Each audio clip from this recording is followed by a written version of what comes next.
Well, House Republicans are ramping up pressure on the FBI to get more information about quid pro quo allegations involving Patrick Kennedy, a top official at the State Department, and his efforts to downgrade the classification of some of Hillary Clinton's email.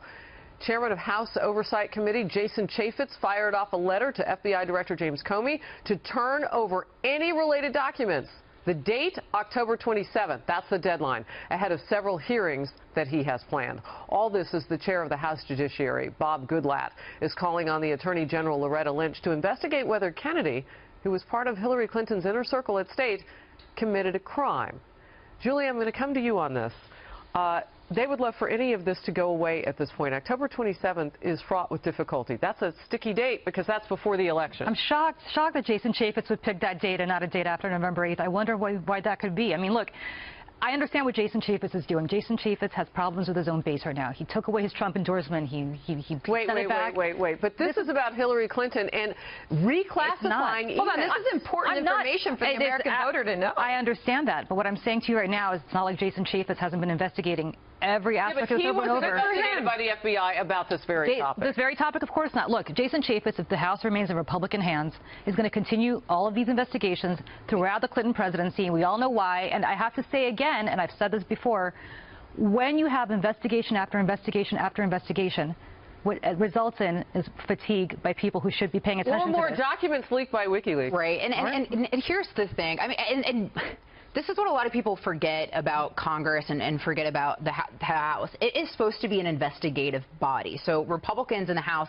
are actually doing their job by investigating, getting to the bottom of this. And if you have a State Department official, which is what the reports at least allege, trying to engage in a quid pro quo with the FBI, especially given all the other information that has surfaced, and as I mentioned earlier on the show, the fact that we have the nation's top law enforcement agent, Loretta Lynch, Attorney General Loretta Lynch, meeting with Bill Clinton during an ongoing investigation. This is absolutely worthy of an investigation, and they are just doing their job. I want to ask the sheriff, who's taken part in many ongoing investigations. It's your job, I would imagine, to get your opinion on all of this. Well, it's part of the Congress Oversight Committee. I mean, oversight responsibility. We all get that. But I'll be honest about this. This is political posturing. We saw the thing during Benghazi. I'm not saying that he shouldn't do this. I'm not saying there's nothing there, because I think this stinks of bribery.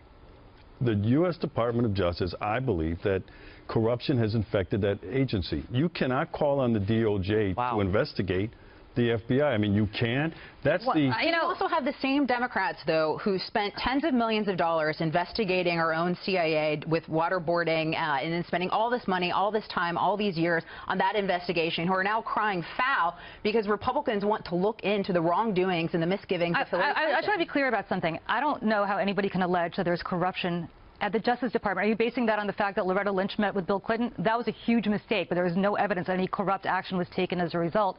It doesn't matter. What about the risk that there could have been? Look, here's Sandra, you could have, a comment come and destroy the studio right now. It doesn't mean that it's going to happen. I mean, you're making all sorts of allegations that are just not accurate. Didn't meet on a tarmac with another comment. It could have. I don't know. I mean, that's what you're basically saying. There's no evidence whatsoever that it happened. You can't. One instance is too many. You can't take a drop of rat poison, drop it into a gallon of water and say, well, it's just one drop, don't worry about it. It taints the whole What evidence do you have that there was any corrupt evidence? Well, she engaged, we'll go back to Eric Holder, but she engaged in that act of meeting the husband of a subject, under investigation. That she spent 3 to 4 days denying there was any impropriety. Oh, we just talked about his grandchildren. The political pressure got so hot she had to come out and finally admit that was improper. There should have been an investigation into that. And the DOJ feeding in information to the Clinton campaign as well, the deletion of tens of thousands of emails using software specifically designed so forensic evidence can't recover it, the destruction of evidence with cameras of phones, the missing iPad. Was the Republican DOJ under George Bush investigating when Republicans in the White House destroyed or used an RNC server and destroyed tons of emails on their way out? Of course not, because you don't want to look at your own thing. Worthy of an investigation? I'm saying go ahead and investigate it. All I'm saying is that Jason Chaffetz has investigated repeatedly so many things that people, real voters, are starting to tune him out. So he should stop doing his job for political reasons? He should do whatever he wants to do. I'm saying this is a politically dumb move on his part to do this over and over. Good for him. Good for him. You know who loves this? The base loves this, and Jason Chaffetz is having problems love the debate. Well, Americans Good for who 'em. want Doing so. answers might also love it. Apparently not. Like any other investigation, I'm sure you reach a point where it's exhaustive and exhausting, but you don't give up on finding the facts. But this leads people, the American public, to look at what goes on in Washington, D.C. and say, you know what, this is business as usual, this status quo, I'm tired of this stuff. All right, it is the back and forth. I would agree with you. Yeah. Republicans, when they're in charge, they do it. Democrats, when they're in charge, they do it. This is what the American people are tired of. Agreed. All the political posturing. Agreed.